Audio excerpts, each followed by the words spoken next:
मंडळी गुडघ्यावर चालायला सांगितलं तर रांगायला लागणाऱ्या माणसांचा कणाहीन हा काळ आहे। अशा वेळी कोणी पाठीचा कणा दाखवला तर त्याचं कौतुक वाटावं अशी सगळी परिस्थिती आहे। राज्याचे उपमुख्यमंत्री अजित पवार आपल्या फटकळपणासाठी प्रसिद्ध आहेत। त्यांना एका शिकाऊ IPS न थोडासा कणा दाखवला तर अजित पवारांचा केवढा इगो हर्ट झाला की त्यांनी उद्दामपणे अधिकाऱ्याला नेहमीच्या स्टाईलमध्ये दरडवायला सुरुवात केली। ज्या चुकीच्या भाषेचं अनेकदा आपल्याकडे उदात्तीकरण केलं जातं, तो त्यांचा स्वभाव आहे, ती त्यांची स्टाईल आहे वगैरे वगैरे। त्यांचा तो व्हिडिओ देशभर व्हायरल होतोय। मुळात अजित पवार राज्याचे उपमुख्यमंत्री आहेत। त्यांना अशी कारवाई थांबवण्याचा खरंच काही अधिकार आहे का? ते त्यांचं मंत्रालय आहे का? असे तोंडी आदेश अधिकाऱ्यांना बंधनकारक असतात का?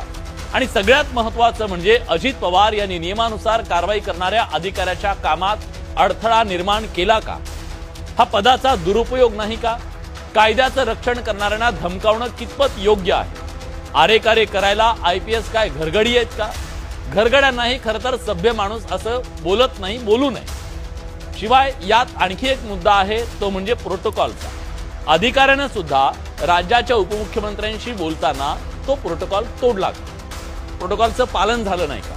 शिवाय अजित पवार ज्या कारवाईची धमकी देत आहेत ती कारवाई करण्याचा अधिकार त्यांना नाहीच आहे। ही दादागिरी देशभर व्हायरल झाली तेव्हा अजित पवार म्हणतायत की परिस्थिती बिघडू नये म्हणून हस्तक्षेप केला, पण परिस्थिती खरी तर मुंबईत बिघडत होती, तिथं अजित पवार कुठेच दिसले नाही। खरं तर अजित पवार यांच्यावर राजकीय हस्तक्षेपाचे याआधी सुद्धा आरोप झाले। तुम्हाला आठवत असेल, माजी IPS अधिकारी मीरा बोरवणकर यांनी त्यांच्या मॅडम कमिशनर पुस्तकात त्याबद्दल सविस्तर लिहिलंय।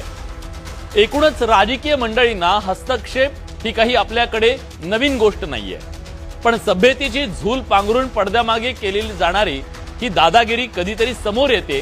हे एकट्या अजित पवारांबद्दल नाहीये, असे अनेक जण आहेत जे प्रशासनातील आपल्या वेगवेगळ्या संस्थांमधील कर्मचाऱ्यांना घरगड्यासारखं राबवत असतात। पद मिळालं की त्यांना आपल्या पसंतीचे अधिकारी हवे असतात। लष्करे होयबाची फलटण सोबत हवी असते।